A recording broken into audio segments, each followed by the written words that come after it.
See's Candy is obviously small in the context of Berkshire's currently expansive operations, but has long been one of your favorite businesses, and no wonder, given that its pre-tax profits grew consistently from less than $5 million in 1972 when Berkshire acquired it to $74 million in 1999. However, since 1999, profit growth appears to have stalled. Can you explain why See's was able to grow its profits through the 70s, 80s, and 90s, but not so far in this millennium? Did something change about the business, for instance, the growth in demand for boxed chocolates or its market position? Could you or Brad Kinsler discuss whether the relatively recent geographic expansion could help reignite See's growth? Thank you.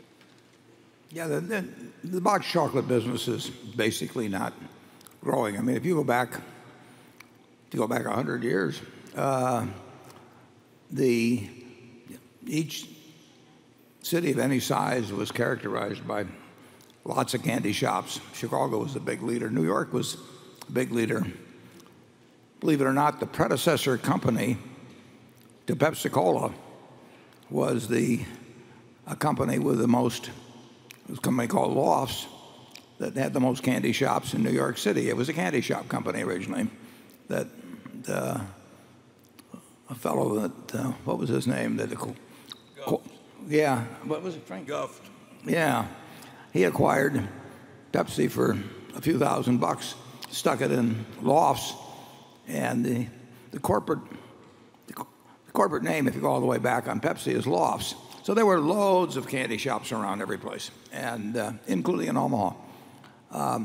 Boxed chocolates have lost position dramatically. Primarily, I would guess, to salted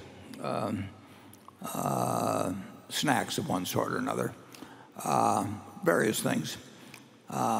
See's has done remarkably well, far better than any chocolate company in the country. Russell Stover did very well for a while, very well, with a different business model.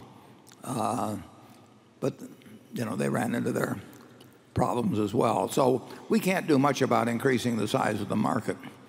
And we've tried a lot of ways, and we've tried moving out of our strong geography multiple times.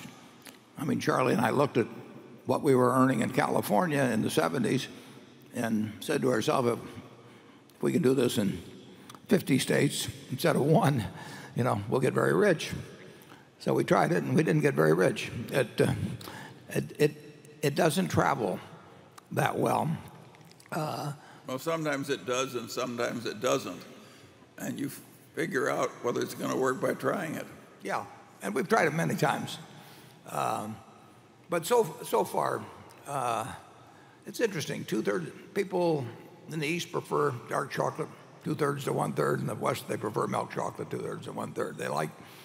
They like miniatures in the East. They won't eat miniatures in the West. There's a lot of different things. But in the end, there isn't a lot of boxed chocolates volume. And we've done very, very, very well in See's. And it not only has provided us with earnings that we've used to buy other businesses, so we've added lots of earnings power through See's beyond the earning power we've added at See's. But it opened my eyes to the power of brands, and probably you could say that we made a lot of money in Coca-Cola partly because we bought See's, or at least in my case bought See's because I'd understood brands to some degree, but there's nothing like owning one and sort of seeing the possibilities with it as well as the limitations to educate yourself about things you might do in the future. And in 1972 we bought See's, and in 1988 we bought Coca-Cola, and I wouldn't be at all surprised if we had not owned See's, whether we would have owned Coca-Cola later on. Charlie? Yeah, there's no question about the fact that its main contribution to Berkshire was ignorance removal. And it's not the only big contributor to ignorance removal.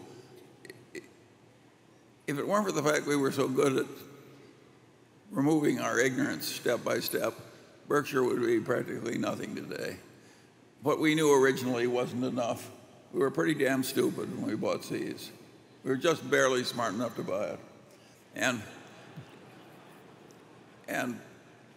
if there's any secret to Berkshire, it's the fact that we're pretty good at ignorance removal. And the nice thing about that is we have a lot of ignorance left to remove.